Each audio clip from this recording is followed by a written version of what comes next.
A very warm welcome to you indeed. This is stage 2 of the Vuelta España.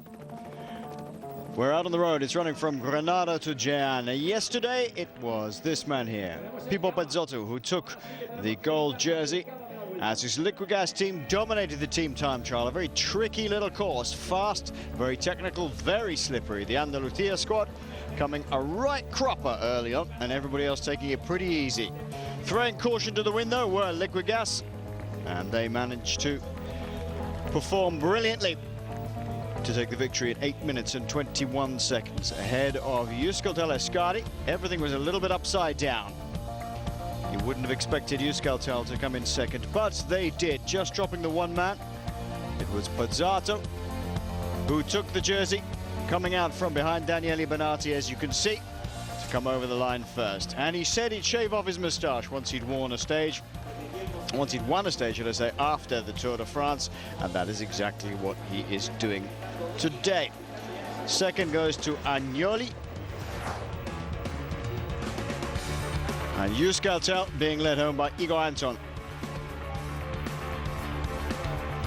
Finding second place in the general classification in the teams competition. Third were Kees de Pang with Alejandro Valverde leading their charge to the line. That was the result then, 8:21 for Liquigas.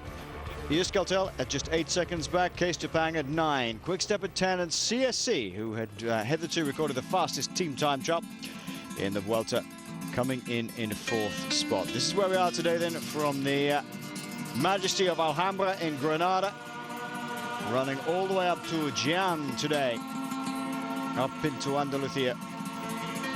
And you can expect some fireworks, or at least some visibility from the Andalucía Carasur team today, as they run into home ground in the ancient city of Jaén.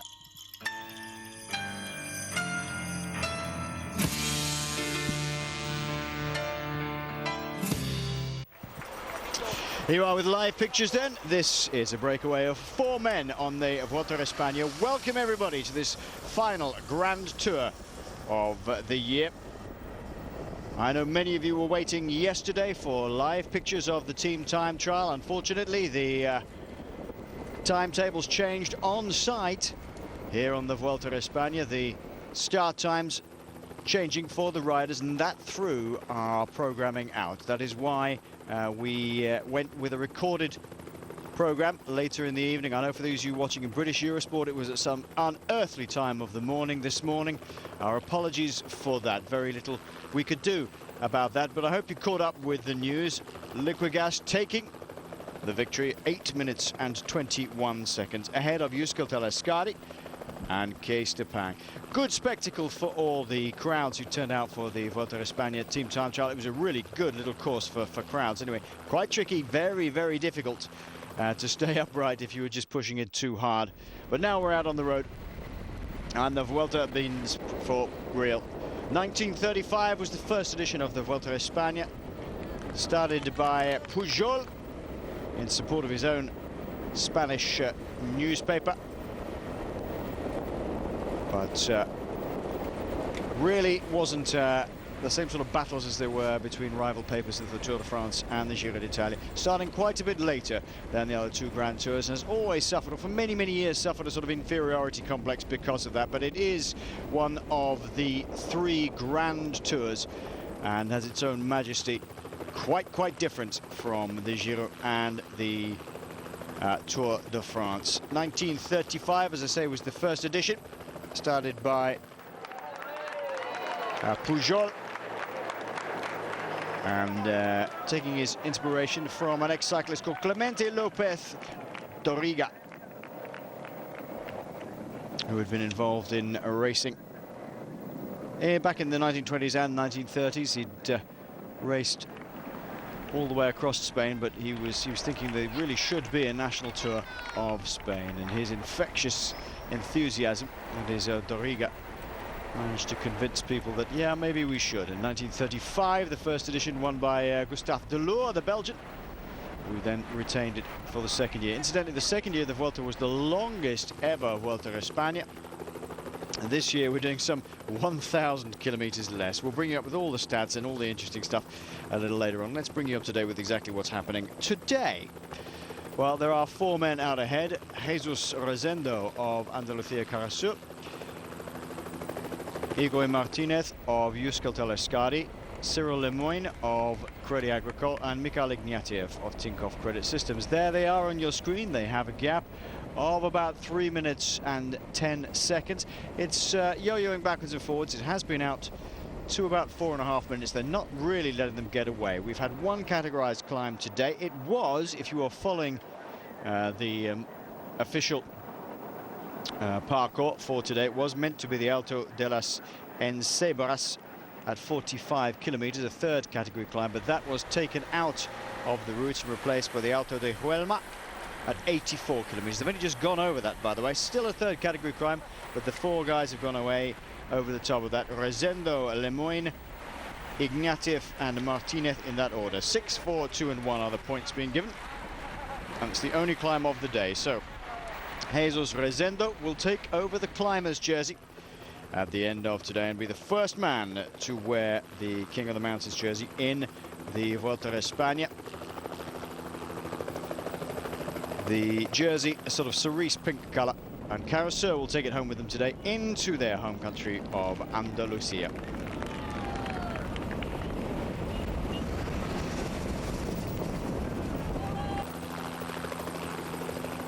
Welcome back to live pictures. Stage 2 here on the Vuelta España. We're running from Granada to Jaén today. 167.3 kilometers. They have just passed the point of 63.5 kilometers to go. 4 men ahead. Jesus Rosendo of the Andalucía Carasur squad, Igor Martinez of Euskaltel-Euskadi, Cyril Lemoyne of Crédit Agricole, and Mikhail Ignatiev of Tinkoff. Fine day for bicycle riding. Sean Kelly is beside me in the box, as he will be for the rest of the Vuelta España. Welcome, Sean, and last Grand Tour of the year. Yes, good afternoon, and certainly a lot of riders, I think, looking forward to the end of the year. Just reading all the interviews with a lot of riders, it seems to be coming from the riders, a lot of them feeling very tired, not only in this race, but a lot of the other races as well. And I think, yes, there's some riders, looking forward, but other ones who have done a lot of racing and maybe, 130 race, 140 race on the belt, are looking to get to the end of the year. Yeah, and they certainly are. 4 men out ahead today. Vuelta 2008. What do we think, Sean? It's shaping up to be, it could be a real classic. There's a lot of people talking about this race as being a particularly good edition.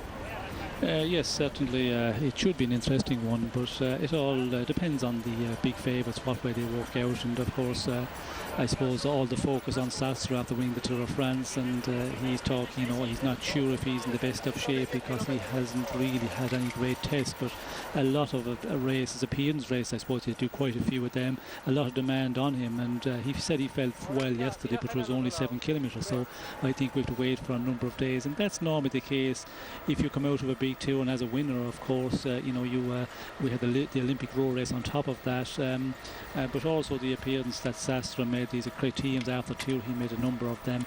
I think in the next couple of days he will feel how his form is, but certainly he's going into this one as one of the big favourites. But there's quite a few riders who could, push up quite a lot of problems for him. Contador, of course, have prepared for this one very well, so he is also maybe the man to beat.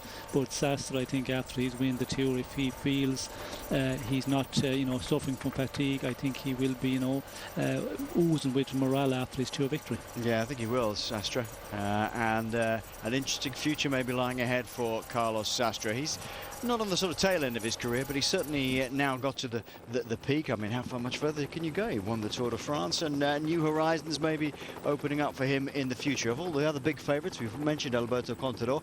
He's got Andres Kloden and Levi Leipheimer in support of him at the Astana camp, and that is exactly the pair, or the triplet that was there to help in the Giro d'Italia, although in the end, to be honest, it was pretty much down to Contador to win himself. Alejandro Valverde, what do we reckon to Valverde? I don't know, Sean. Is he ever going to win a Grand Tour? I'm beginning to think he won't.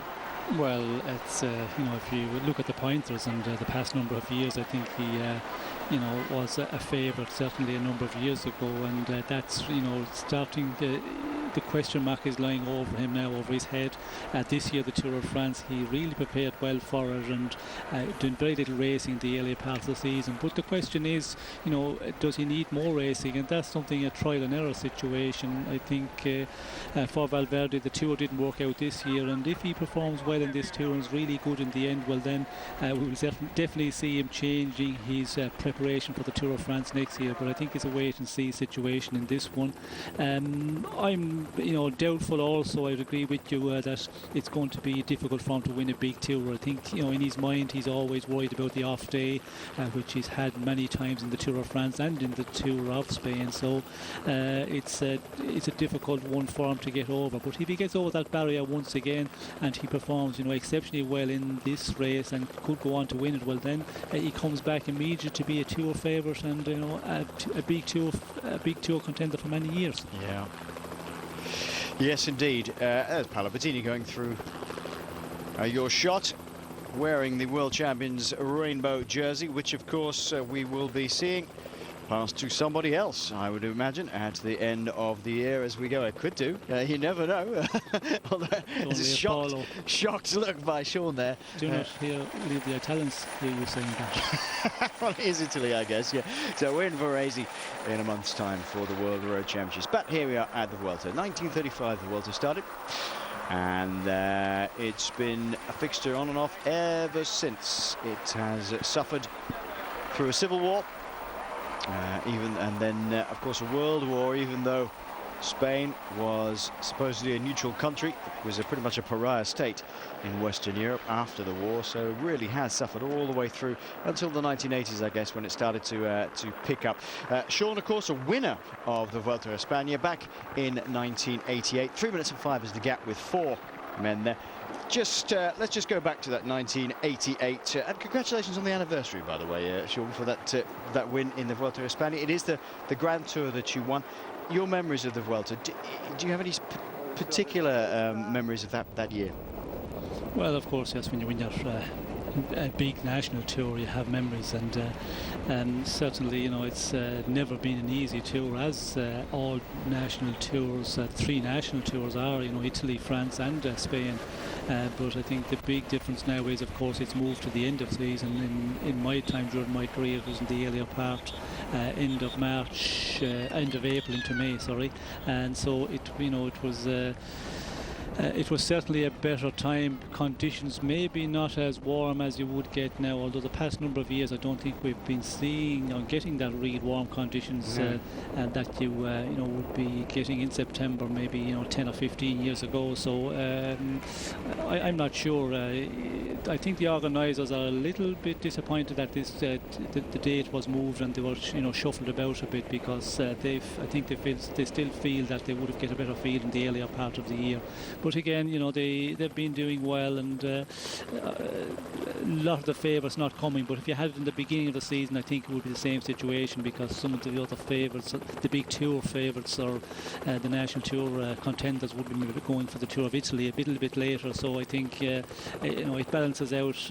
I think the date they had originally was a date which was always going to be difficult to get everybody. It's not like the Tour of France, for example. It's a perfect time, July. There's no other big race taking the riders from you, so naturally the Tour gets everybody together for that race.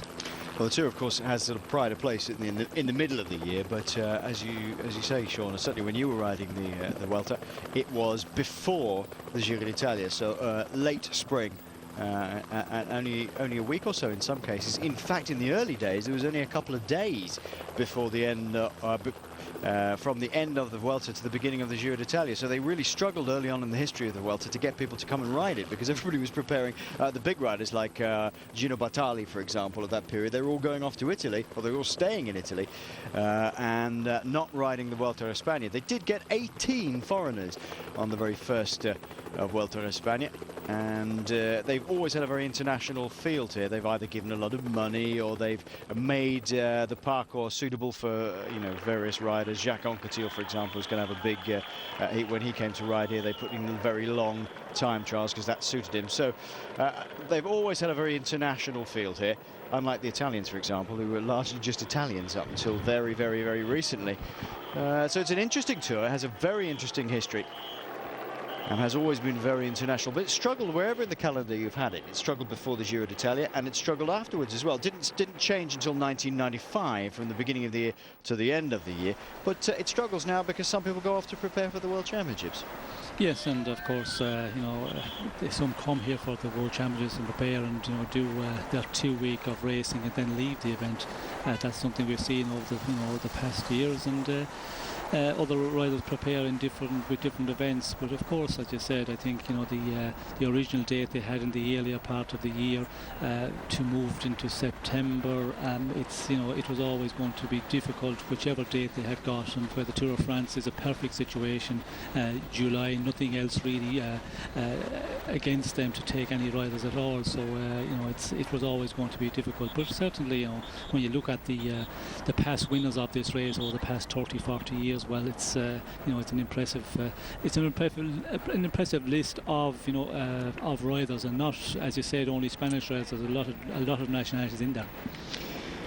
Well, the last Spanish rider to win here was 4 years ago, Roberto Heras. He did initially take the gold jersey in Madrid in 2005, but you may well remember was then disqualified, having returned a positive EPO test after that. And Denis Menchov was given the win in 2005. Menchov not riding here, was in the Deutschland Tour until this week, well, until the end of the first day when he pulled out.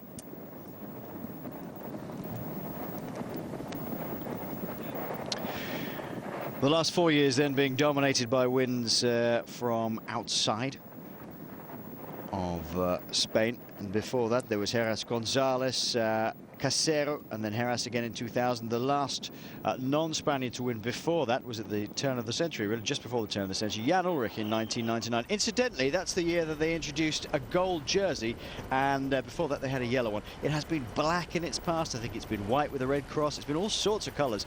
At the moment it's gold, and it's being held by Pipo Pozzato. I got a real soft spot for this race. It's the first race I commentated on when I came to Eurosport, and so you'll have to put up with my inane ramblings about its history, but it is a very, very interesting race, and quite different in character, isn't it, Sean, to the other two? And they all have different characters, but this is has its own particular character as well. Yes, it certainly has, and of course, I suppose when you go into the characters of the race, you talk about the racing, that the style of racing as well, and sometimes we've talked of some of our viewers actually, the long stages here, flat stages, and riders out in front.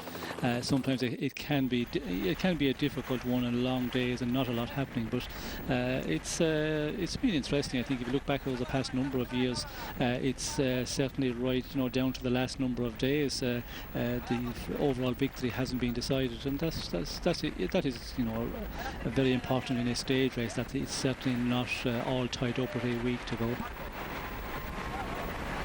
Eurosportcycling@hotmail.fr will be the email address for questions and comments throughout the Vuelta España. We've got 3 weeks, and remember, we're talking about the particular nature of this race. There's lots and lots of empty flat space covered in the middle of this Vuelta España. There'll be plenty of time to discuss what's going on in the world of cycling. Coming up to the World Championships, of course, your views about what might happen in the World Championships, more than welcome. Your views, of course, of the Vuelta España, whether you like it or not as a Grand Tour, will be interesting, and why you like it. There's Carlos Sastre, winner of the Tour de France this year, of course, and has he got a chance in the Vuelta up against Alberto Contador? Didn't face him in this year's Tour de France. And what do you think? Is Contador as much of a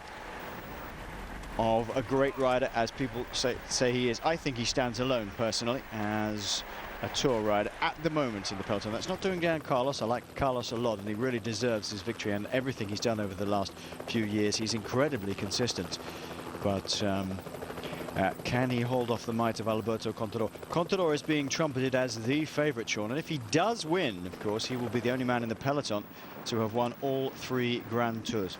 Yes, certainly, and you know what a performance! You know, to win three Grand Tours in the space of what, 2 years.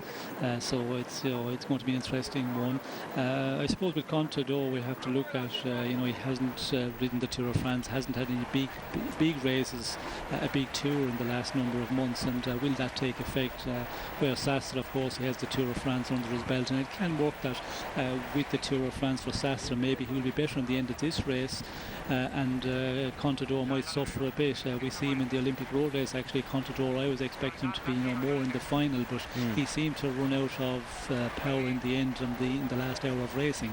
But you know, he has that extra time, of course, since the Olympic road race to get ready for this one, and he's going to have the first number of days here where he can get into the rhythm of the racing, the first 5 or 6 days certainly, and that will help a lot. And you know, if you have done a lot of racing, you're starting to get tired, well, you're certainly going to get, you know, caught out in the final week of this one, where if you're a little bit under raced, you can come into the race. And I think that was the situation with Sastre in the Tour of France, maybe not at the top of his game starting the Tour this year, but certainly, you know, got better as the race went on. In the final week, I think he was the freshest rider of the favourites. Is Alberto Contador the class of his generation, in your opinion? Yes, I think, you know, when you look at his qualities of climbing, certainly he's a magnificent climber. Time trialing, you know, he is a very, very good one, and on the flat stages he can look after himself very well, and that's something which you've got to be able to do in a big tour with comfort. If you can stay in the bunch in these earlier flat days with quite amount of ease, well, that is of major importance, because, you know, the stress, you're not suffering, you're not stressed out trying to stay up in the front of the main bunch and worrying about crashes. And if your bike handling is very good, you do it relatively easy, you don't think about it, and, you know, this the mental fatigue of it is not as great. Where if you look at Solar, for example, you know, he has major problems. We see him in the Giro this year, in the Tour of France also the same situation. The crashes, he seems to be in the wrong place at the wrong time, and, you know, crashed very heavily in both races, and you know, that is going to be on your mind as you go into these big stage races. So I think Contador, you know, doesn't have any problems that way, so certainly he's the, you know, the best you know, big tour rider, I think, of this moment. Graham Watson, the photographer on the back of that BMW GS, in for just taking shots on this, the first real road stage of the Vuelta España this year. Now, we talked about Valverde just very briefly. We've talked about Contador a little bit more, and we've talked about Sastre briefly. What about some of the other outsiders? Also, 2 guys we've not mentioned. Damiano Cunego is here this year. Had crashed out, of course, with the Tour de France, but we've got to say he wasn't particularly having a great Tour de France. And Jaroslav Popovic, is he likely to make some sort of amends for having such poor form in the Tour de France? So what are your opinions on those 2? Well, of course, Popovic, you know, he was taken into the Silence Lotto team to be the big helper of Evans in the mountain stages, and he wasn't up to it at all this year. I think he suffered majorly in the big climb. So hopefully he can get together and maybe put in a better performance in the important moments, the important stages of this race. Now we're coming up to an intermediate sprint point at 123 kilometers gone at Juanito Valderrama. And it looks like Igor Martinez who's making a bid for it to get away and just go for it and stay out the front. Igor Martinez, well, he has a disappointing Tour de France, Sean. He got beaten on the line by Simon Gerrans in the Italian stage of the Tour de France, and he's gone. He's decided, I'm going to go today. He must be feeling particularly strong. Maybe he thinks I'll have a go now while I can. Yes, it's surprising that you know, he's having go at this time, because we see the time gap there a bit over 3 minutes, I think, was the last time check, and You know, was still about what 50 k's to the finish, and I just thought he was going for the sprint, the bonifications there, and he would hold on and just join up with the other three again. But he seems to be pushing it on here, and when you consider that advantage is not great, and the Liquigas team, they're going to certainly control the situation. We've seen them, you know, doing it for a long time today for a big number of kilometres, and again I think they will try, you know, keep the lead on things. And Martinez is certainly going to be very difficult for him to continue on his own. If you have four out in front and they could work really well together, there's some possibility, but I think now it's going to be end of that. Not at all possible. Well, they only started 8 seconds down as a team, so Martinez has a chance to take the gold jersey today for the overall leader. The jerseys, by the way, they've changed colour once again this year in the Vuelta España, apart from the leader's jersey, which is still a gold jersey, has been since 1999. The mountains jersey is now a sort of dark pink colour, and the points jersey, blue, almost a navy blue in fact.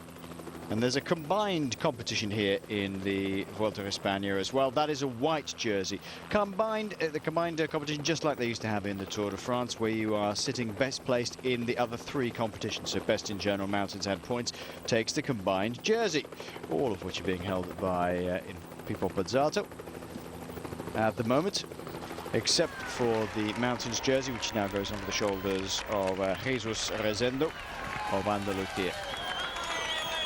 Sure, because he was the man who took the points over the top of the Alto de Huelma. That was the replacement for the Alto de las Encebras, which was originally meant to be at 45 kilometers. They had to replace it. Works on the road, taking up that particular climb. So they've taken the Alto de Huelma at 84 kilometers and replaced it for the Ecenras. Still a third category climb, 6 points, 4 points, 2 points and 1 point as they go on the first of this loop around. Back into Jehan again. It's Igor Martinez, followed by Rezendo, Ignatieff and Lemoine. And he's still plugging on. Well, the city of Jehan has been around for a long time. Romans were here for a while. It has got a prehistoric settlement here, but it's really a Moorish city. Has a big ancient Jewish quarter as well, just like Seville, if you've ever been there, or Granada. And well worth a visit to Jehan. In fact, the last time we had a stage from Granada to Jehan, it was actually the other way around. Yeah, way back in 1981. It was pretty short. It was only 100 kilometers, and it was won by Jose Maria Irabaso, a Spanish rider, back in 1981. As I said, that was running the other way around. And Granada has had a total of 39 visits by the Vuelta a España, 21 starts and 18 finishes, whereas Jehan far less, 11 in total, 7 starts, 4 finishes. So this is the 5th time we have stayed here in the Vuelta a España. It's amazing, really. I mean, the race has been around, what, 75 years or so. And a big city like Jehan, they've only managed to get to 5 times. Well, Liquigas are going to shut this one down. They're in control, and we'll take a break.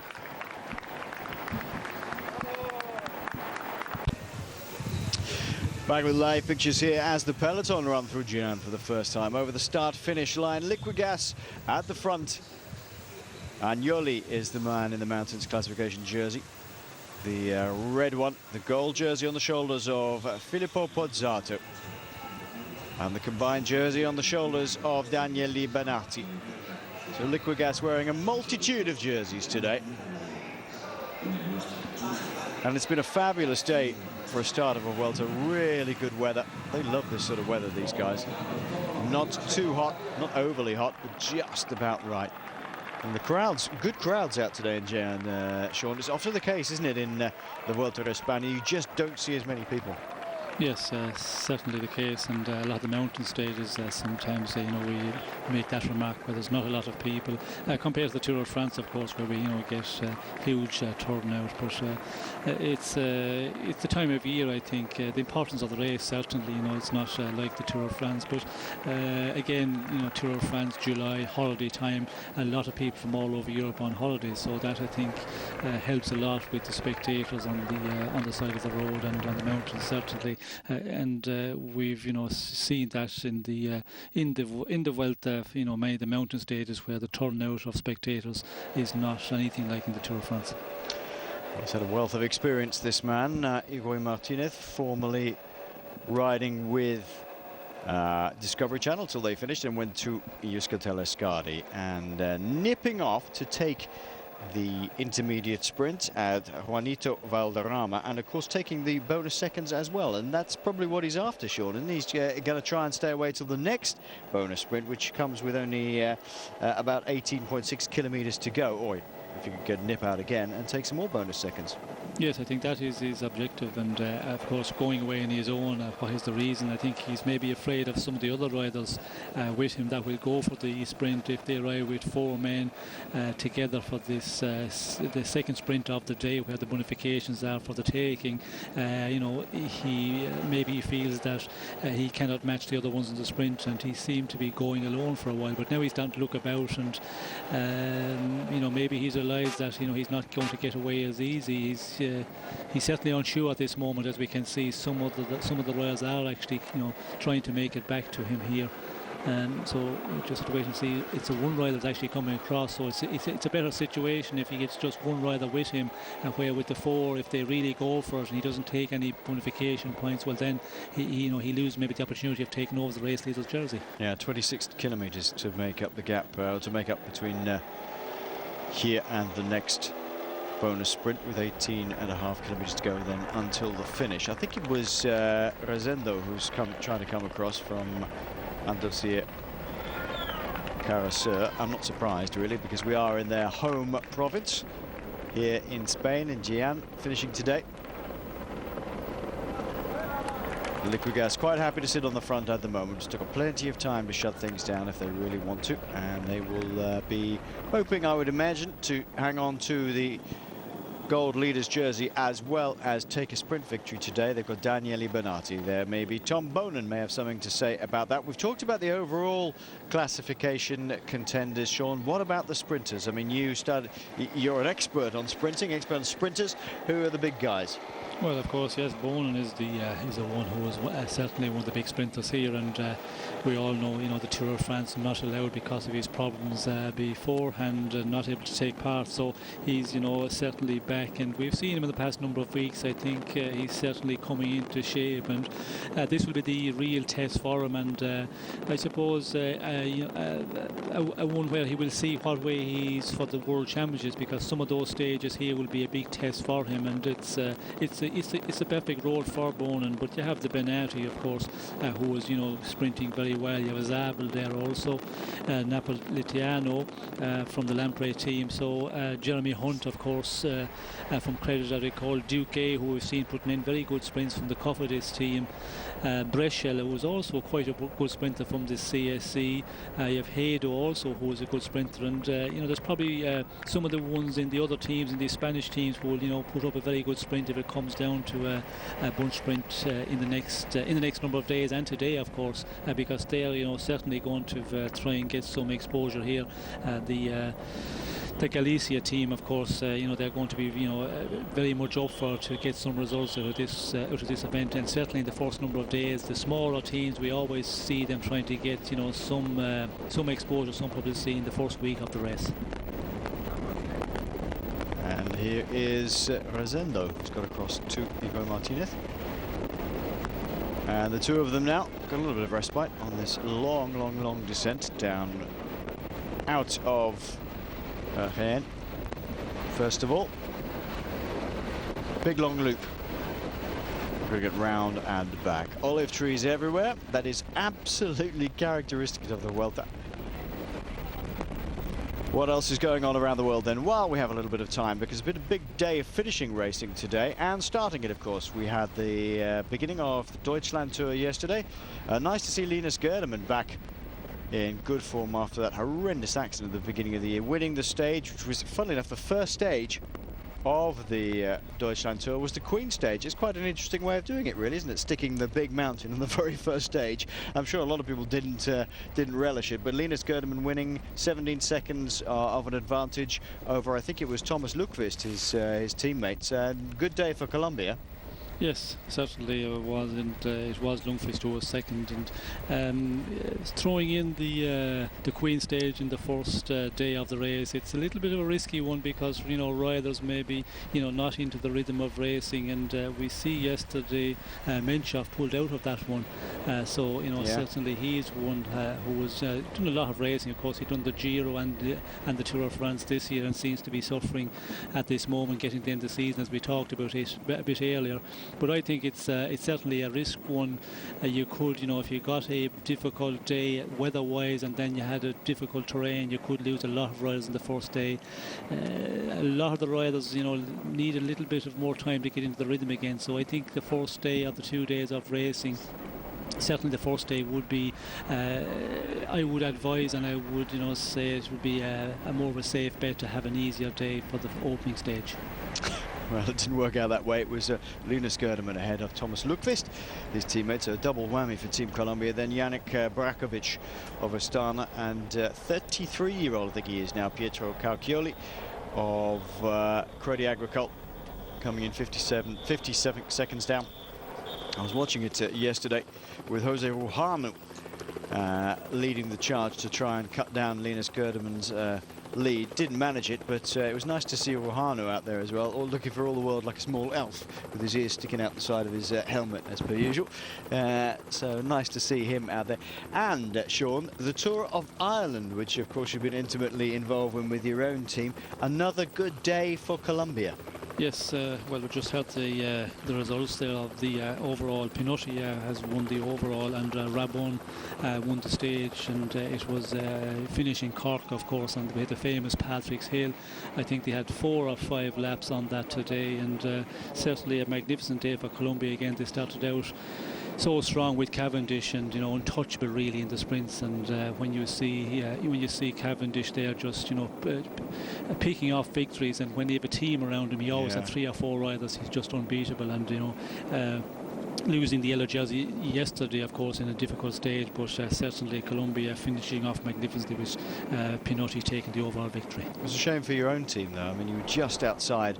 I know that your best placed man was Dan Lloyd, who was at 15 seconds down at 6th place. Just not his day, really, but a good ride by your boys. Yes, I think well, certainly the team did a very good job, and of course the racing was very well, you know, calculated. They had a tactic within the Colombia team in the first days when the stages were relatively flat, to control the situation, allow a number of riders to go away, or a rider, which they did in the first days of the race within the Colombia team, and then just close it down in the end. And of course Cavendish taking, you know, the victories in the first 3 days, and it's difficult in a situation like that if you have a team like we've got the On Post team. If there's not a lot of racing done, the opportunities are not as great, and that was a little bit of a problem certainly in the first number of days. But I think they defended well in the race, and, you know, they did a lot of very good racing, I believe, yesterday in the final of the stage around Kerry. So yes, on a whole, happy with the performance of the team, and happy, you know, this year we have won a few very nice races with our team, and it's certainly, you know, getting better as the years go on. This is our 3rd year on the road, and that's our objective, you know, to grow gradually, and it's certainly working out. Well, it's been Colombia's week then so far. They must be classed as well the #1 team very shortly, Sean, because we've had CSC in that slot for a couple of years, but Colombia seem to be completely unstoppable at the moment. Doesn't matter where they go. Yes, well, certainly they're having a magnificent season, and it's really, went in the second half of this year. It's with the tour, of course, I think they're on a high, and it's amazing when get some magnificent performance which they had in the Tour of France, winning the stages, and then it goes on from there. And I think that is the fruit we're seeing of that now, like in the Deutschland Tour and also in the Tour of Ireland, the way they're performing. You won't see them here though. The teams competing in this year's Vuelta a España: CSC Saxo Bank, AG2R Le Mondial, Andalusia Carasur, Astana, Bouygues Telecom, Caisse d'Epargne, Cofidis, Crédit Agricole, Euskaltel Euskadi, Francis de Jure, Gerolsteiner. That's the last Grand Tour we'll ever see Gerolsteiner in, because they are folding up at the end of the year. Galicia, what was formerly Carpen Galicia, is now Jarabio Galicia. Lampre, Liquigas, Quickstep, Rabobank, Silence Lotto, Milram and Tinkoff Credit Systems. That is the lineup for this year's Vuelta a España. Also racing in the Tour of Ireland were Slipstream, or they are now Garmin Chipotle, and David Miller doing a good job. They're putting a real hard turn in yesterday, but it wasn't to be for them. And they took young Dan Martin along, who seems to be going fairly well. Yes, well, of course, the Garmin Chipotle team, they had quite a strong team in the Tour of Ireland, and yes, Miller did have a go yesterday. But there were so many, groups getting away yesterday and getting a small advantage, but never really managing, to create enough advantage to be any great danger or really get a step into the general classement. And it was certainly good racing in the past 2 days, and it's nice to see the Tour of Ireland back on the road. Of course, it's the second time the running of the race, and it's good for cycling back in Ireland. It helps, to grow cycling once again. Daniel Martin finished very strong in the Tour of Portugal, but he came back from that race sick, which a lot of the riders were in the Garmin team, and he pulled out of the race because of not feeling well. So it was a little bit of a disappointment for him, because on his performance and his good form in the Tour of Portugal, I think he would have been certainly in a position to do a good result in the Tour of Ireland, and especially the last 2 days where it was much more his sort of terrain. Now, talk about the dominance of Colombia. We've got time to talk about these things today. The stage is 167.3 kilometers from Granada to Jaén. Miguel Martinez and Jesus Rezendo have a gap of about 1 minute, just over, back to Lemoine and Mikhail Ignatiev. And then the peloton are a further 2.5 minutes, a little bit further back than that. So these two still going well. Tour of Britain starts soon, Sean. Your team involved in that, and Colombia, of course. And he wouldn't bet against Mark Cavendish doing it all over again. Certainly not, and I think this Tour of Ireland will stand to the likes of Cavendish, because we must remember from the Tour of France he went onto the track and went to the Olympics to concentrate on that, and that is it's a different sort of preparation. You do not do maybe the longer distance, so I think the Tour of Ireland will certainly get him back into the best of shape once again, and in the Tour of Britain we can see him do it all over again. So the Tour of Britain coming up in a week or so's time, a little bit over a week's time, and your boys are going to be out there, Colombia are going to be out there, and well, the whole of the cream of British racing. In fact, I don't think Charlie Regelius is coming over, but certainly David Miller will be riding with the Garmin Chipotle boys, and Miller will be hoping to get at least one stage win, because Miller not allowed to race at the Olympics, so we haven't seen him. You wouldn't have seen him on UK screens. Miller, couple of opportunities for a stage win. Well, I think definitely, and he's also going to benefit from riding in the Tour of Ireland. When you come out of the Tour of France and you take a little bit of a rest period, you lose a bit of that, the racing touches, and the first race sometimes it's difficult to get into the top to your top level again, and riding a race, a 5-day race like the Tour of Ireland, I think it would help a lot of those riders for the races to come, and the Tour of Britain will be a one which Miller will would be looking at to have a stage victory. And it's his sort of race as well, because not majorly difficult. So the overall victory is certainly within his reaches, but a stage victory, I think, it would be one which we could see him. And the Tour of Britain in the past couple of years, we've seen quite a few breaks, maybe, but it depends on who takes the leader's jersey in the beginning. If the race is closed down, as one of the bigger teams, then it's a bit more difficult to get a break formed and get a break that goes to the end of the stage, because if they're controlling the race really to keep the race leader's jersey, and if you're not a great sprinter, well, then it's always that majorly difficult to pull off a victory if you cannot do it in the sprint.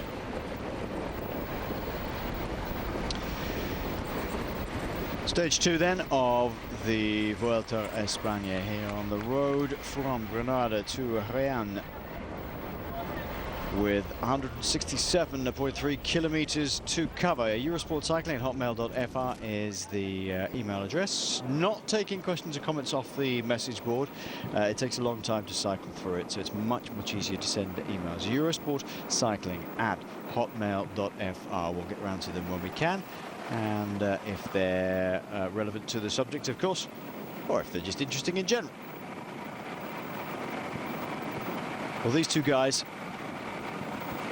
just plugging away in their break, with two men further up the road who have come out of this. Well, there was a quartet, there's now a duo here. Lemoine at the front there from Crédit Agricole had a superb Eneco Tour of the Benelux.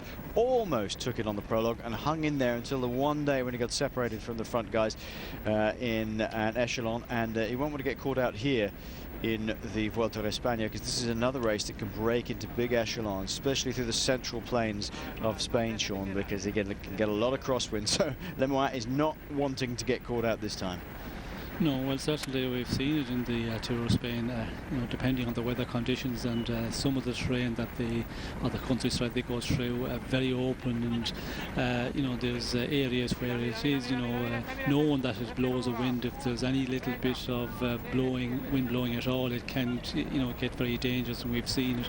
But the riders will be, very much aware of that. But some riders say, they really, do not be looking forward to that situation. If you have a day where you're going to get a side wind, maybe for 30 or 40 kilometers, we've often heard riders saying it's much more difficult on a mountain stage, because to stay up there, it's a very difficult task if you're not a specialist in that terrain.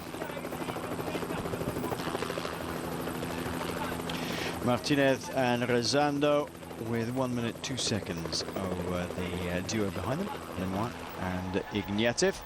Couldn't pull off another Olympic win. Ignatieff in this time in Beijing, but still featured up in the points race. Well, these two just plugging on with a minute of gap over the pursuing duo. And what do you think we're going to expect in the next 3 weeks or so? Are we going to see any surprises coming through, Sean? I mean, any riders that you picked up in the last 2 or 3 months, 6 months, the last year even, who are really coming into their own? Riders who perhaps could spring a surprise here? Well, it's difficult to see if you're talking about the general classement. I can see it being majorly difficult for any of the riders to spring a surprise. It's going to be, the general overall favourites are still, very much the same as you mentioned just a little time ago. And in the sprints, I don't think we can see anybody, really causing an upset to the likes of Bonin and Benatti and co. So. I think it's going to be the same situation as we forecasted.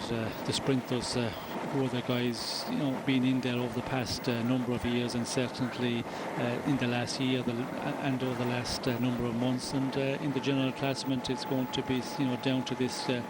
For the podium, it's going to be down to these 4 or 5 riders, as we mentioned a little time ago. Tinkoff at the back here are set to become one of the biggest teams in the world when they change over to Katusha next year. André Schmil taking over as the director sportif. They will be riding Ridley bikes for next year, and that looks like it's going to be a major force in racing, Sean, because the budget's going to be absolutely enormous.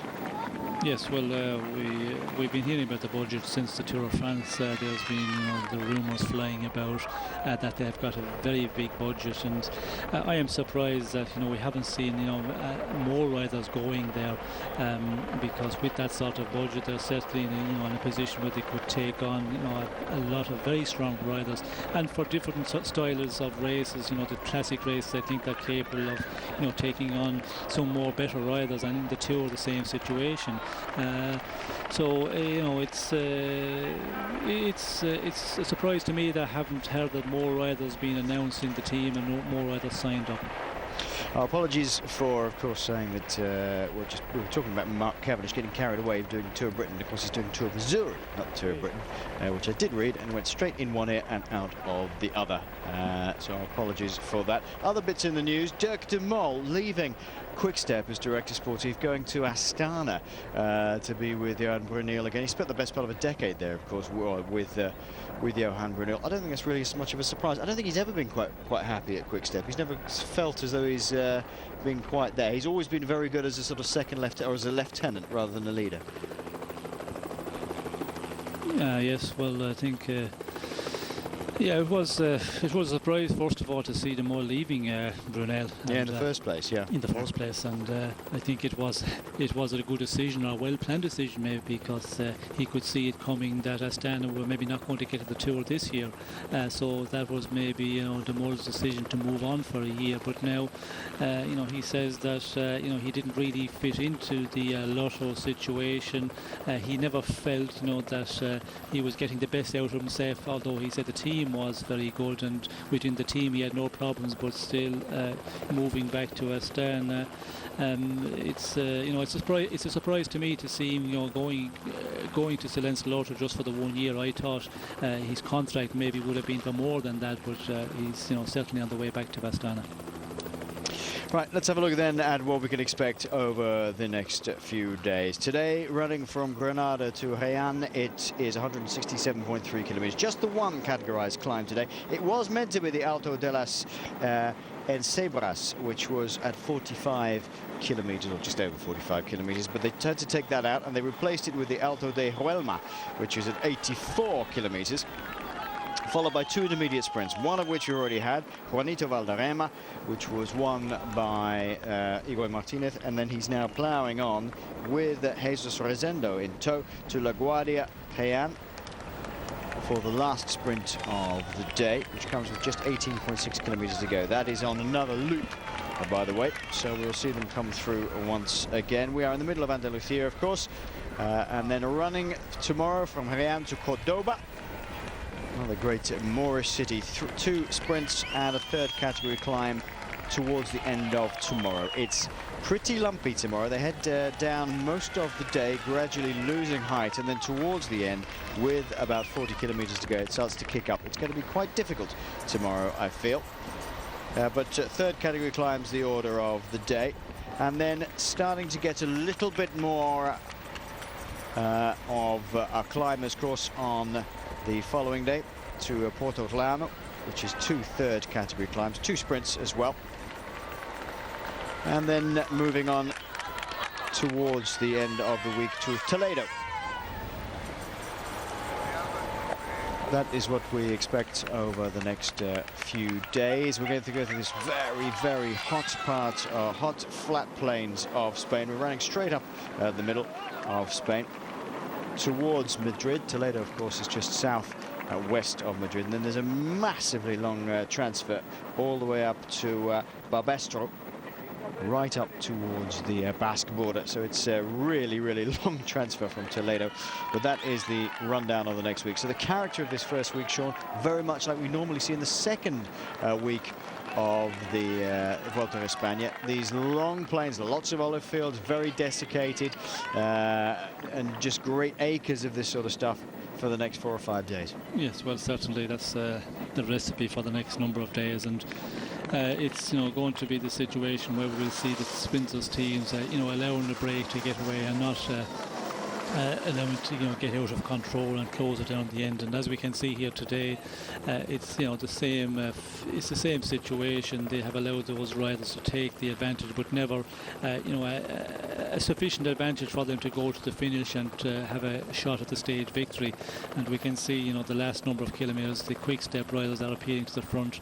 First of all, it was only the liquid gas riders who were controlling for Pozzato, but now the quick step have come on board in the last 10-15 kilometres to take it up, and it's certainly going to be one of these big bunch sprints again. The interesting one is for Martinez, if he can hold on. They've just went through the 25 kilometres to go a little time ago, so 18 kilometres the next bonification sprint. Will be interesting if they can hold on to that one, because he can take that bonification once again.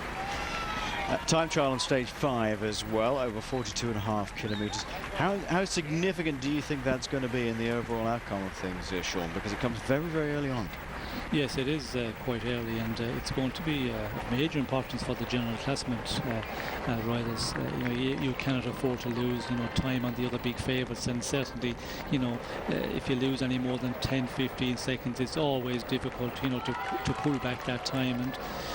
And the general classement men are going to have to give it 100%, but as you say, it's maybe a little bit early in the race, and we could see some of the general classement riders having maybe difficulty because of it being in that early stage of the race. Little flick of the elbow by Igor Martinez to come through and to get Rezendo to come through and do some work.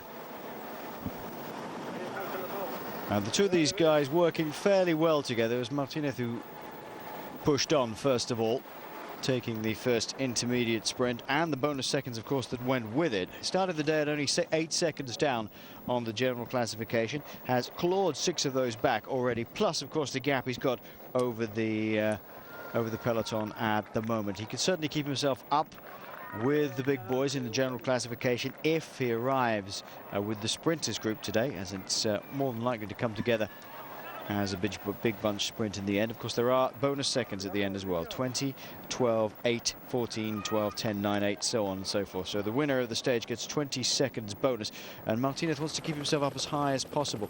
Opportunistic, Sean, or do you think he's got a real look? Is he looking to the future already here? Well, I think he's just looking at.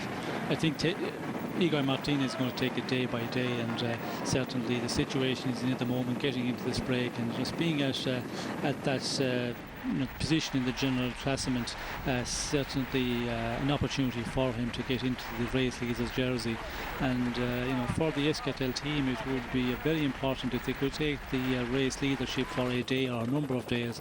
It would settle everybody within the team and get the exposure because of it being a Spanish team. If they can do that for a day or a number of days, it would be a better bonus. Again, that's certainly that's certainly the tactic for the moment, and they're going to, they're trying to do that. And Martinez went in the attack. Ignatev was at 12 seconds, so I think he was a little bit afraid of him. If they stay together with 4 riders, that in the sprint maybe it would be a bit more difficult for him. So he has, a perfect opportunity here to take the leadership now. Perfect weather for bike riding today. It's not too hot. They haven't got their jerseys undone down to their waists. There's no great huge torrents of sweat dripping off them. And it's Igor Martinez and Jesus Rezendo at the moment out ahead. But there's a little bit more activity now coming within the peloton as Quickstep came to the front to take over from Liquigas, and now we've got riders from Astana and Case de Pin, and also from Francis de Jure joining in. Try and pull these guys back. It'll almost certainly come down to a bunch sprint today, and rather a tricky little run in, Sean, today, because we've got within the last kilometre we've got 2 very acute bends. One first a right-hander and then a left-hander with about 600 and 650 to go. I think the roads are going to play into their hands. They're not particularly narrow, but even so, it's not going to be an easy run in if you're at full pelt. No, I think, but the advantage is it starts to uphill a little bit at a 3Ks to go, and that certainly will make it that little bit more safe. There is at the last kilometre where there's a right and then immediately a left again. But on this final 3 kilometres it starts to go up, so they will not be going majorly fast, and I cannot see any major problem. If it was a dead flat running, it would be a little bit more dangerous, but I think they should be able to get through it with ease. Well, back to the Grand Tours then, the final Grand Tour of the year here on the Vuelta España, and what a joy to be back here, even with its long, great, flat plains than over the Eneco Tour. I'm sorry, I know that sounds really bad for the poor old Tour of the Benelux, but as a commentator, I have to say it was purgatory. Igor Martinez pushing on once again, and he certainly got the measure of the man who was with him, Jesus Rezende, and pulled away fairly easy there with 20 kilometres to go. He's still going. He's going out again, Sean, to try and get these bonus seconds. Desperately wants to take those and make sure nobody else gets them. He's only got a couple of kilometres to go, or a kilometre and a half to go, to drag those in as well. So definitely laying down the marker for today. Yes, well, he's definitely got into the position where he can really give it a go here, and to take the time bonifications. It's it's the important part of the race for him today, because if he gets pulled in later, he still have that advantage. He's picked up these 12 seconds of bonification. He just has to stay in the main bunch, of course, and he looks like certainly the strongest man of the breakaway 4 out here, because he rode away from his breakaway companion Rosendo there quite easy on that drag. Well, look at this, coming straight out of the peloton and past.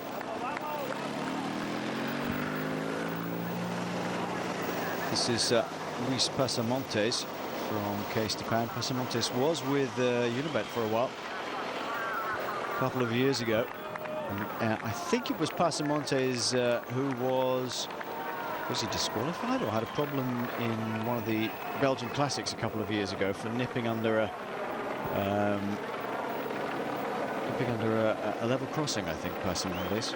Or was it taking a toe? I can't remember. He had a problem a couple of years ago, but Pasamontes now forging on, and this is something that we didn't see coming out of the peloton as Martinez continues on his way. We saw the front of the peloton and a number of riders getting on there, and now he's got a group who've come straight out of the front of the peloton, straight across, past the 2 breakaway riders, past a third one, and straight on.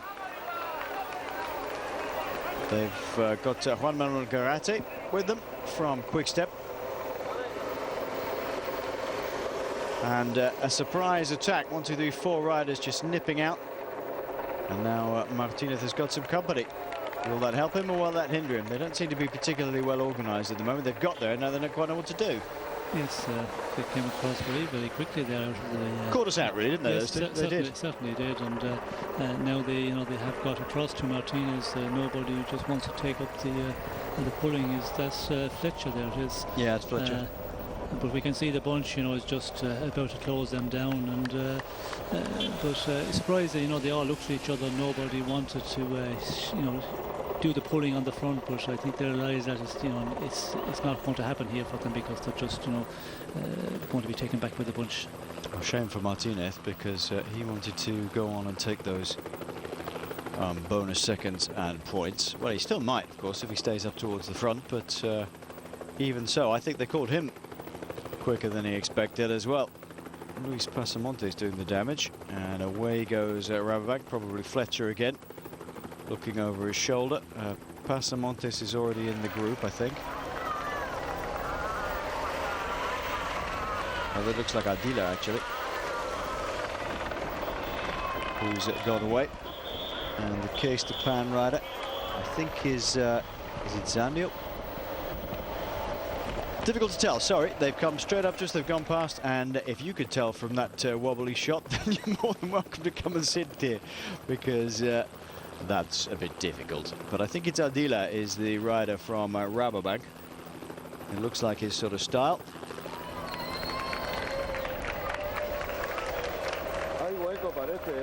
And I think the rider from Case Japan here, could be Arroyo, in fact. Well, they're making a big old dig for it. Here is that intermediate sprint that we were talking about, the one that they can still gain an extra 6 seconds or so. And Adila going over the top first. Well, nice to see that he's feeling fairly aggressive. It is Javier Zandio, in fact, who's gone with him. So those two getting about 5 or 6 seconds over everybody else. Classic little counter-attack punch, but they won't be out there for very long, Sean, because I'm sure there will be plenty of teams willing to chop them down. Yes, well, certainly the sprinters teams are going to take command of the front of the bunch now, and when they get over this little bit of a drag, which was a bit of a sting in the tail for everybody there, and we could see that, and unfortunately for Igor Martinez, it was just a kilometre and a half, 2 kilometres too short from taking that second bonifications time on the road there. But it's going to be it's certainly going to be a controlled situation by the sprinters teams from here on in. Well, there's a lot of people doing their best to try and spoil the party for the sprinters teams at the moment, because that looks like Jean-Marc Marino, who's just pushed out of the group, gone straight past Javier Zandio and Maurizio Adila. I think it's Marino. We'll have a quick look. Looks like Marino. Oh, Nicholas Roach. Well, that's it. It's surprising. Well, Roach does like to have a bit of a dig. He's that sort of rider, punchy rider, quite different to his father in terms of riding style. Yes, well, he certainly is, and it didn't look like his style at all there. No, it didn't. I was just thinking he suddenly got one. Yes, could it be Roach? No, it's surprising that the way he came across there, and I did not recognise the style at all. But certainly, he is a rider who maybe more so goes out in the earlier breaks. I think we've seen him do that a lot in the past number of years. He's right through his career, and certainly since he's been in the professional ranks, going away in early breaks. And this year he has succeeded and done very well. He won a stage in Portugal, he won a stage in the Tour de Limousin, and was the race leader on a day or two there. So he's had a good performance this year, and he's certainly coming up with his standard of results, and that I think he's done better in the past years. But so he's a little bit off, certainly off the father's talent of climbing ability. I think that's where he suffers a bit in the bigger events. They have been training a lot together, haven't they, in the south of France? And Nicholas, well, he's launched a bit of a dig coming past the two riders ahead of him, Javier Zandio and Maurizio Ardila. And now they've got to move about 10 riders. I saw Julien Loubet of AG2R going across to this group. Also from Quick-Step, there was Carlos Barredo. So a number of riders. Most of the teams represented here now. They've got across, so we've got a group of about 10, 12 riders now. This is a little bit unexpected, Sean, because you'd have thought that the big teams would have wanted to control this. There's still time, of course, to bring it back, but to have an attack by such a large group this late in the stage, interesting. Yes, it's something that we don't often see it. We don't often see, but I think 15 riders there, I reckon. Yes, certainly 15 riders plus, and it's a situation. The road it just kicked up for quite a bit there, and I think it's was hurting a lot of riders, and the teams and the sprinters teams maybe need a bit more time to get organised, and when you get over the climb it takes a number of kilometres to get back into the front, and I think that is the situation at the moment, and that's the reason we're seeing this group of riders getting off the front of the main bunch. 12 seconds from Roche back to the peloton then, and there's a group in the middle as well, about 15 riders. Interesting attack by Nicholas Roche, with about 15 riders trying to track him down. Every team seems to be just about represented. Unusual, but interesting. Now the rider's coming up to his rear wheel. Is that guessing? Just powering straight past. There's the Rabobank rider, and trying to keep this going because they know they've got there's a sniff there, isn't there, Sean? There's a sniff that something could happen. They've got a long run down into Cayenne, and it's just a little bit of a chance that perhaps they could take victory today. Yes, well, but we can see the bunch, of course. You know, they're getting Wow, back. they've got to push on though all Yes. the time. Yes, well, of course they have to push on. And there's teams here and there's riders here, you know, that maybe hasn't got anybody in the team who is a great sprinter, and that's what you've got to do. Try and, you know, when the opportunity presents itself, go for it. And I think it's a situation where on that climb to that final bonification sprint of the day, it was a difficult one, and a lot of the riders maybe within the sprinters teams having difficulty to stay to the front of the main bunch, but it looks like now the bunch has got organised and they seem to be coming back very quickly on these 15 plus riders out in front. Well, nice to see something for a bit of a change, really, rather than the big teams just shutting it down straight away, not allowing anybody to get off the front. A little bit of a rise up to the intermediate spread point with 18.6 kilometers to go. Well, at least that's what they say, 18.6 kilometers to go. I think it was just a little bit under, because you saw them go through the 20 kilometers to go banner. Hugo Martinez was the man, in fact, who got pulled back by the peloton. Well, 4 riders very, very quickly indeed. And Roach taking the chance, getting to the front, must have good legs, feels those good legs. Away he's gone. 15 riders or so going with him. Usha Nierman is the other rider with Roach. Usha Nierman only just squeezed into this Vuelta Rabobank team. He wasn't slated to come first of all, but now he's been put in. Well, he's paying them back today. Going out with Nicholas Roach. I think they're working pretty well together at the moment. Nierman's done a turn on the front. He's going to come through and do some more. Roach looks in good shape to me, Sean. He's looking leaner than I've seen him for a while. Yes, well, of course he's done you know, a good program of races over the past number of months, and I think you know, that's the advantage if you're not taking part in the Tour of France, and you know, during the tour or just after the tour, you can have a good program and building up to the Vuelta here. And you know, Nicholas certainly has had that, and he's proved that he's in good shape. I think, you know, the Tour de Limousin won a very good stage there and was race leader, as I say. So I think, you know, he's in good shape. And this one will be interesting, one, a 3-week tour for him, see how he will support the third week of the racing.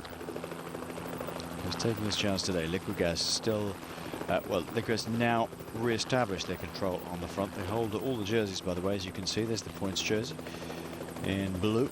There's the mountains jersey in dark red. You'll see Daniel Liber as the gold jersey of overall leader, and you'll see the white jersey of combined on the shoulders of Daniele Berardi at some point.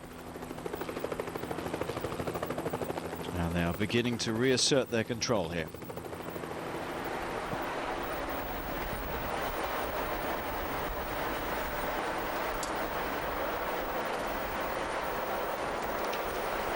Well, that was an interesting little aside. With a number of riders attacking, and once again, bit of a dig by somebody trying to get across to the front two, thinking, well, I think I'll have a go, says Roy Sentience. See if I can link up with the other two, and not having too much trouble getting across to them at the moment, Sean. What's the balancing act here between the peloton and these guys? I mean, they're not very far ahead, but if Sentience gets across, have they got a chance of staying away a little longer, or at all? I don't think they have. Well, it's a question of, you know, the Liquigas team, how are they feeling, how are they looking, and the riders in there will, you know, immediately know how the number of riders from the Liquigas setting the pace in the front of the bunch, if they are just controlling the situation. And we've seen that so many times where they allow just 2 or 3 riders hang out front 15-20 seconds and just allow them there, and that calms the situation. Then you know, the attacks do not come as quick and fast from the other riders, so it's possibly that is the case. But this is a difficult run in, and we can see a lot of riders suffering here on this, you know, these drags. They drag up there for a couple of 100 meters. I think there's a lot of sore legs here at the moment. That looks like Moncoutier who's gone across here. Looks a bit tall for him, but I think it is.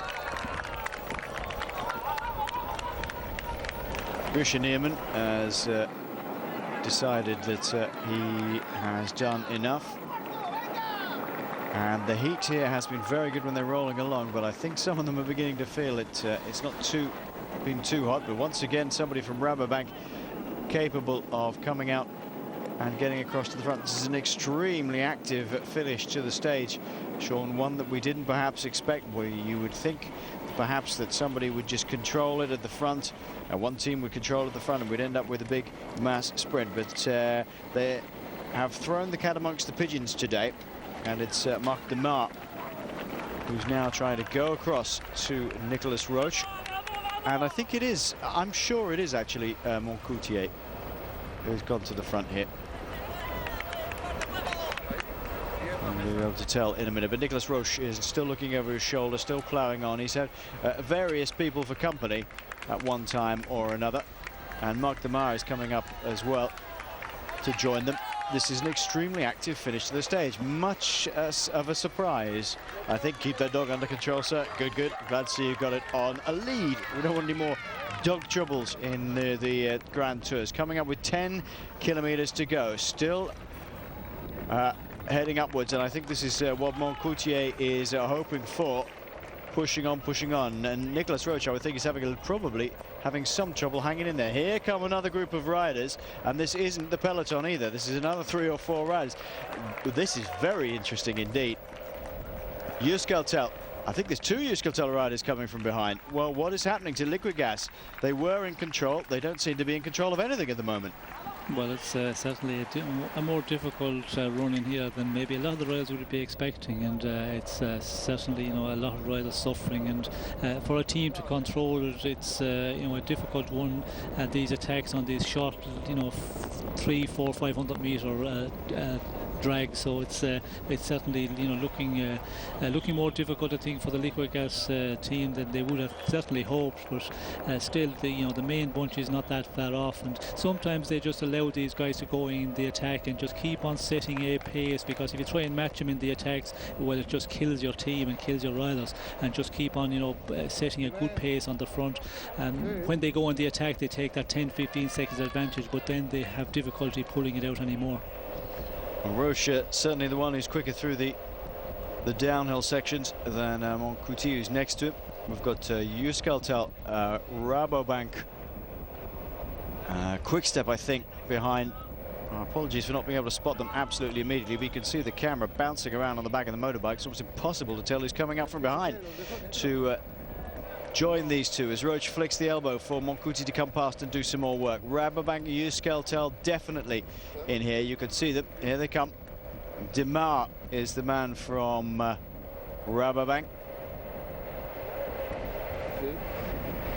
And there is we've got Tinkoff, Silence Lotto, and 2 Cofidis riders now in this group. And with about 8 kilometers to go, this is looking very interesting indeed. If these guys can work hard, you never know what they might be able to pull off. Roche is being able to take just a little bit of a breather behind now, looking over his shoulder. Finally, Landalusa from Euskaltel, Fernandez, Petrov from the Tinkoff lot, Demar, Noyens, Nick Noyens in this group. Moncoutier is definitely in here.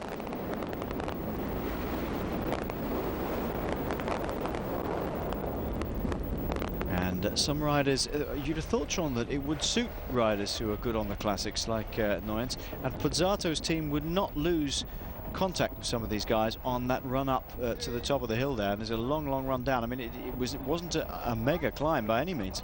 No, certainly not. But we have to remember that, you know, the Liquid Gas team of Pozzato has been controlling the race all day, really, and I think you know, they're starting maybe to suffer a bit. But I'd not be majorly concerned at the moment. The gap is certainly not out of control, as we see the bunches once again coming back here, and you know, a lot of the time that is, you know, the calculation. You know, you allow just a number of riders to get that advantage of that 15-20 seconds, and then close them down. Because if you match the attacks all the time coming out of the front of the bunch, well, then it's, you know, impossible for a team to control it. And it's, you know, it looks like, although we haven't seen, or we have been able to see who's been setting the pace on the front of the bunch, but once again, you know, they're all pulled back except for Noyens, who's a little bit out here on his own. You know, 150 metres ahead of the bunch. Yeah, but he isn't very committed at the moment, does he? Nick Noyens leaving the Cofidis squad at the end of the year. There is Nick Noyens being taken back now.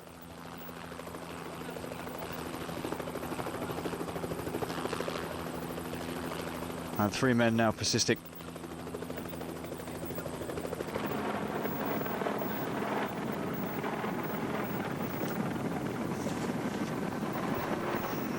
This is Gianni Meersman was the rider from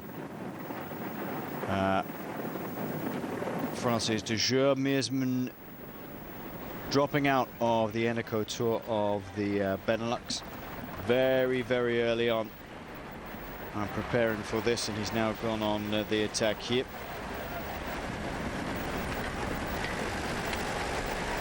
There is the mountains classification jersey on the shoulders of Liquigas, as you can see.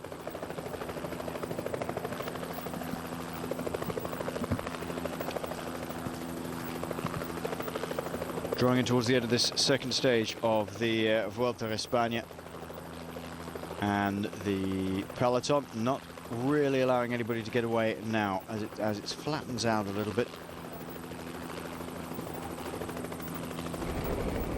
Our 3 riders up ahead: Matej Jurko, Jaroslav Popovic and Gianni Meersman. Everybody trying to mix it up though, Sean. They are really not letting anybody settle at the front, and I think that sort of plays into the hands of people like Quickstep. Well, sometimes they've been chopping it down the lead, and then they've let Liquigas get on the front and do their bit. And I think playing into the hands of people like Tom Bonen, and of course Oscar Freire and Rabobank. There is Alejandro Valverde. That's the first time we've seen him. Plugging away hard at the front, and now to try and drag this back is Valerio Agnoli, wearing the points jersey there for Liquigas. You can see Daniele Bernati lying in 3rd spot here, waiting to try and take the fight to Tom Bonen. Well, Bonen had 2 victories in the Eneco Tour of the Benelux before departing for the Vuelta, and Bernati had 1. But I have to say, he looked a little off colour towards the end of the tour.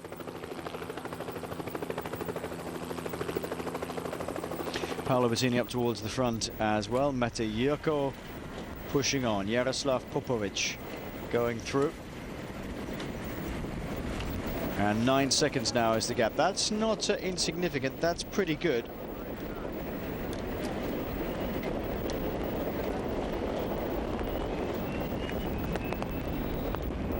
Got a reasonable gap. I think they're going to have to work a little harder on the front, Liquigas, to pull this one back. It is only 9 seconds, but that's quite a dig to have at this particular point. Coming up to about 4 kilometers to go. Liquigas have it just about in hand. When are the other teams going to lend a hand, Sean? This is the big question. Well, of course, we can see the 4 kilometers to go, and at 3 kilometers we can see that it just starts to go, you know, uphill from there right to the finish line. But it's been, you know, majorly difficult for everybody here. But we can see it's the Cees Pang rider who's in the front at the moment, pulling along. So that tells us, you know, it's going to be an interesting sprint, and maybe we could see some rider here going for this this sprint and taking the victory that we would not really expect. Maybe not one of the big sprinters, and it's you know, it doesn't look that majorly difficult, but from what we've seen there in the past 20 kilometers, I think this run-in is, you know, starting to hurt everybody. So it could be maybe not one of the big sprinters who could take the victory today. Maybe indeed. It's pushing on then at Cees Pang. It's Garcia Costa who's done a fair amount of work. Now Liquigas take it up again. Bettini was looking a fair way towards the front. I've got to say, at the moment, Sean, Daniele Bernati looking in a very nice position, just lying in there in 3rd. The pace is not exceptionally high at the moment, but no sign of Bonen moving towards the front. Bettini's up there. Still got time, 3 kilometers to go. Bernati looking in a very good position, and I think looks like Juan Zehredo will be looking to get into a decent position as well, and I'm not sure that is Fredo doing the policing work there. It's I think it's Bretschel, in fact. lying in third spot for CSC behind Bernati. Now Quick Step beginning to make their moves on the left-hand side of your screen and pull things along, having left it to Liquigas for a long time. Now they're getting on the front and starting to move it on a little bit. They've got Wouter Valent to help line them out for Tom Bonen. They've also got Bettini as well as Bonen and Tozzato and Van Impe to do a lot of the work on the front as well. There is Paolo Bettini lurking in the wheel tracks of Alejandro Valverde. At the moment, it's Quick Step on the front with Daniele Bernati of Liquigas wearing the combined jersey, lying in second spot at the moment. 2 kilometers to go. It's certainly not a flat-out run into the line because it's still rising all the way from 3 kilometers upwards. And as you say, Sean, it could very, very easily turn into somebody quite different taking a victory today. Not one of the big ones, although it's not too difficult. But nice to see a few other names mixed up with these guys. Yes, well, certainly, you know, it's interesting to see Valverde there. We see Bettini and Rebelin's there as well. So it's one of these, you know, finishes for those sort of riders, a very punchy rider, as we can see some of the Astana riders appealing. Looks as like well. Contador. Yes, I think it is Contador. Yeah, it is Contador, lying 1, 2, 3, 4, 5 back with Tozzato now on the front. And that tells us, you know, the terrain is here. It's deceiving. It's, you know, it's quite a difficult run in this final 3 kilometers. We can see the speed is not majorly high, but it's difficult to see the percentages there. But they are definitely, you know, going up a climb. We can see this, you know, it's not going at a very fast pace. But when you're going uphill at this time in the race, everybody, I think, is suffering just to stay in the front here in the top 20. Yeah, and you can see there's about a half a gap, half a wheel length gap, as one of the Case Topang riders goes on the far right-hand side of the road, pushing on as hard as possible, trying to spring a surprise. Perhaps is Rodriguez, is it? It would be that sort of attack by that sort of man, I would imagine. Looking small and compacted, looks like Rodriguez. Is Bernati doing the work, trying to drag things back. Matti Betchel is in second by the look of it. Just behind him is Alejandro Valverde. Then Bettini. Rebelin is in there. We saw Contador up towards the front. He's slipped back a little bit at the moment. Our apologies for the bouncing camera work. It's throwing us as much as it's probably throwing you today. By the way, as we come in, we're going to have to leave very quickly after this to rejoin the tennis. But that looks to me as though it is Rodriguez. Looking over the shoulder from behind, though, nobody is willing to try and track this down. Is anybody going to go from here? They're going to lose this one. Certainly Valverde is not going to do anything. And if they don't push on now, they're not going to catch him. Schumacher is up here for Gerolsteiner, up towards the front at the moment. Still pushing on, though, at the front. Now, Tinkoff take up the challenge, and that means everybody else will go to the wheel track. Stefan Schumacher gets there. Away Tinkoff go, coming across. At the moment, it looks like... Is it Kirienka who's pushing on? Valverde trying to shut this one down now. Alejandro Valverde is going to go past and has got a big gap now. Valverde looking over his shoulder and there's nobody coming with him. And Bettini is the closest man to him. Alejandro Valverde is going to take the opening stage here in the Vuelta España, with it looked like Rebelin coming over for second. Bettini fading towards the last. That was a very difficult one to call. Damiano Cunego staying away up towards the front, and well, he's done it in one Grand Tour. He's now done it in a second, Sean. Valverde taking the opening sprint finish up a slight hill. It was far steeper, of course, in the Tour de France, but taking the opening road stage here in the Vuelta España, timed it perfectly. Yes, well, I think you know, timed it perfectly, but just, you know, went at the moment when everybody was on the limit, and certainly I think they prepared it well, and it must have been Rodriguez out of the shot. We could not see him there, but I think it was, you know, the preparation by the Case Topang team and make it difficulty for everybody. But Valverde, once again, you know, he's a specialist at this sort of finish. So Alejandro Valverde takes the first road stage 2 here in the Vuelta España.